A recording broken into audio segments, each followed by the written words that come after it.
Thank you, Mr. President. I thank Special Coordinator Tor Wennesland for his briefing. I also welcome all dignitaries to this open debate. The Security Council held two closed meetings on the developments earlier this week. In both these meetings, we had expressed our deep concern over the violence in Jerusalem, especially on Haram al-Sharif, Temple Mount, during the holy month of Ramadan, and about the possible eviction process in Sheikh Jarrah and Silwan neighborhood in East Jerusalem, an area which is part of an arrangement facilitated by the UN. We had also expressed our apprehension at the spread of violence to other parts of West Bank and Gaza.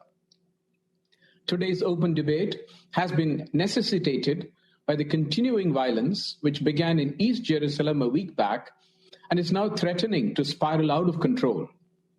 The events of the last several days have resulted in a sharp deterioration of the security situation.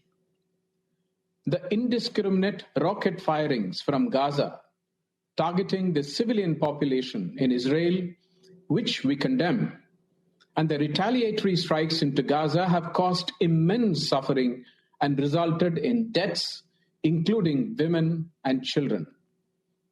India has also lost one of her nationals living in Israel in this rocket fire, a caregiver in Ashkelon. We deeply mourn her demise, along with all other civilians who have lost their lives in the current cycle of violence. We reiterate our strong condemnation of all acts of violence, provocation, incitement, and destruction. Immediate de-escalation is the need of the hour, so as to arrest any further slide towards the brink.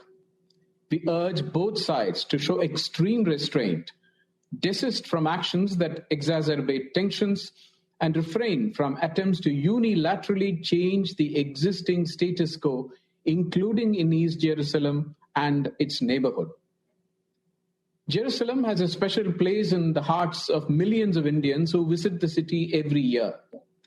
It also houses the Al-Zawiya Al-Hindiya, the Indian hospice, which is a historic place associated with the great Indian Sufi saint Baba Farid and located inside the old city. India has restored this Indian hospice.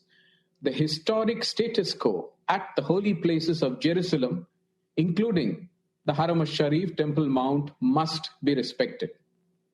We support the diplomatic efforts of the Quartet and other members of the international community, the countries in the region in particular, to calm the situation and put an end to the ongoing violence and seek to achieve durable peace. These incidents have once again underscored the need for immediate resumption of dialogue between Israel and Palestinian authorities. The absence of direct and meaningful negotiations between the parties is widening the trust deficit between the parties. This will only increase the chances for similar escalation in the future. We believe that every effort should be made to create conducive conditions for resumption of talks between Israel and Palestine. In conclusion, I reiterate India's strong support to the just Palestinian cause and its unwavering commitment to the two-state solution. I thank you, Mr. President.